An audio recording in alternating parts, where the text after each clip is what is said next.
కి శ్రీ అల్లు అరవింద్ గారిని మాట్లాడవలసిందిగా రిక్వెస్ట్ చేస్తున్నామండి సార్.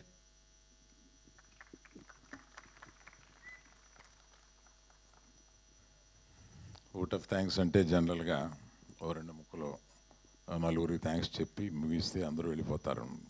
కానీ నాకు కొంచెం ఇంకొక 2 నిమిషాల పని ఎక్కువ ఉంది. మేము ఆహ్వానించగానే సంతోషంగా ఈ కార్యక్రమానికి ఇచ్చేసిన గౌరవ ముఖ్యమంత్రి రేవంత్ రెడ్డి గారికి నా హృదయపూర్వక నమస్కారం. Thank you sir, thank you very much. And I appreciate you traveled all the way overseas and been here, being partners of Dolby. Thank you very much, sir. And Bunny, hi.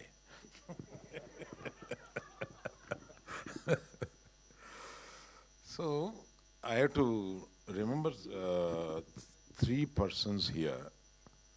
నేను ముగ్గురిని ఇందులో తప్పనిసరిగా గుర్తు చేసుకోవాలి. వారు ఇంతకు ముందే చెప్పారు. 50 సంవత్సరాల క్రితం ఈ ఇండస్ట్రీని అంటరాని ఇండస్ట్రీగా చూసిన సొసైటీ, ఆ సొసైటీలో నాన్నగారు నన్ను ప్రోత్సహించి, నువ్వు దీక్షతో పనిచేస్తే ఈ సినిమా ఇండస్ట్రీలో పైకి వస్తావు, పర్వాలేదు ఇండస్ట్రీలోకి రా అని చెప్పడమే కాకుండా తన కూతుర్ని ఇండస్ట్రీలో ఉన్న వ్యక్తికి 45 ఏళ్ల క్రితం తను ఇచ్చి పెళ్లి చేశారు. అటువంటి భావం కల ఆయన ఇవాళ పైనుంచి వారు చెప్పినట్టుగా చూసి ఆనందపడుతూ ఉంటారండి.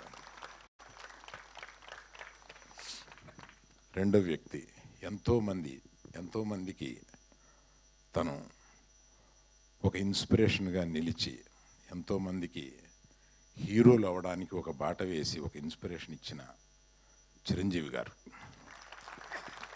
ఆయన్ని కూడా మనం తలుచుకోవాలి.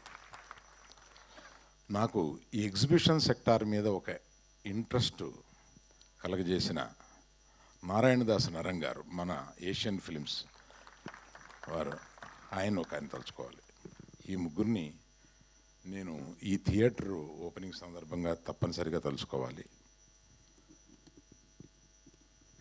కాగితం పెద్దదే కానీ ఎక్కువ లేదండి ఇందులో, డోంట్ వరీ. హైదరాబాద్ని ఫిల్మ్ క్యాపిటల్గా చేయాలని సీఎం గారికి అత్యంత కోరిక. ఆ కోరిక తప్పనిసరిగా నెరవేరుతూ ఉందని మనకు అనిపిస్తూ ఉంది. హైదరాబాద్ షుడ్ బి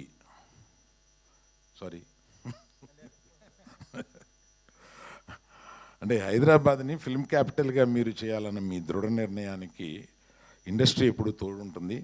మీరు అటువంటి ప్రయత్నాల్లోనే ఇది ఒక చిన్న ప్రయత్నం. ఎందుకంటే ఈ థియేటర్ ప్రపంచంలో 3 పెద్ద బిగ్గెస్ట్ డాల్బీ వారి ఉండగానే చెప్తున్నా, బిగ్గెస్ట్ డాల్బీ సినిమాస్ 3 ఉన్నాయి. అందులో ఒకటి హైదరాబాద్లో ఉంది, అదే ఇది. ఇప్పట్లో ఇండియాలో ఇటువంటి థియేటర్ని పోల్చుకోగలిగిన థియేటర్ ఇంకొకటి రావడానికి కొన్ని సంవత్సరాలు పడుతుంది. ఎందుకంటే ఇటువంటి నగరం, ఇది ఫైనాన్షియల్ డిస్ట్రిక్ట్ నగరంలో బొడ్డున ఉన్నట్టుగా అవ్వబోతుంది కొన్ని సంవత్సరాల్లో. అటువంటి ఈ ప్రాంతంలో 7 ఎకరాల స్థలంలో ఒక స్టూడియో, ఒక సినిమా థియేటర్ కట్టుకోకుండా నంబర్ ఆఫ్ కమర్షియల్ ఈగా చేసి ఉంటే కొన్ని కోట్ల రూపాయల నెలకు వస్తాయి. కానీ నేను పుట్టింది, మా నాన్న పుట్టింది, బన్నీ పుట్టింది, వాళ్ళ అబ్బాయి పుట్టింది ఈ ఇండస్ట్రీలోనే ఉన్నారు. వాళ్ళ అబ్బాయి కూడా ఆల్రెడీ నేను వేషాలు వేస్తానని ఇంట్లో వేషాలు వేస్తున్నాడు. సో 4 జనరేషన్లు మేము ఈ ఇండస్ట్రీలో ఉంటూ, ఒక ఇండస్ట్రీకి ఏదైనా తిరిగి మనం ఇవ్వాలంటే ఇటువంటిది ఇవ్వాలి కదా అని. ప్లస్ నాకు ఆఫ్టర్ ఐ రిటైర్ నేను చూసుకుని గర్వించదగిన ఒక చోటు ఉండాలి కదా అని అనిపించి, అటువంటి రియల్ ఎస్టేట్ ఇది చేయకుండా దీన్ని ఒక థియేటర్గా మలిచాను.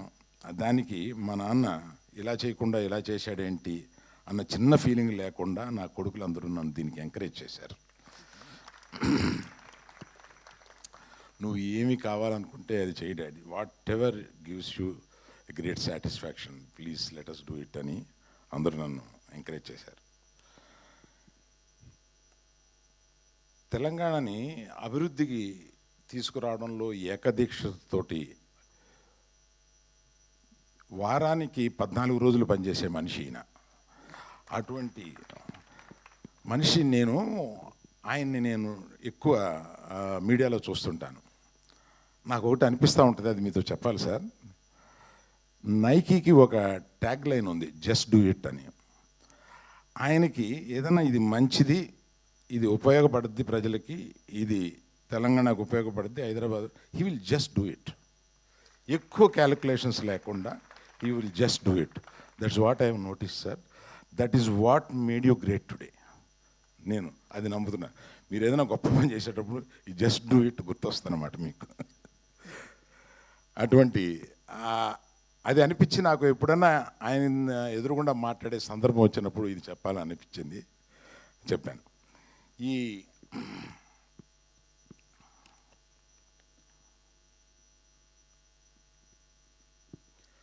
ఇటువంటిది ఒక్కడిగా డబ్బిస్తే రాదు, నేను వచ్చి ఒక ఇంజనీర్ని అలాట్ చేసేస్తే రాదు. నాకు తోడుగా నా ముఖ్య స్నేహితుడు మూర్తి గారు అని. Please stand up Murthy, let us give a big hand to Murthy గారు.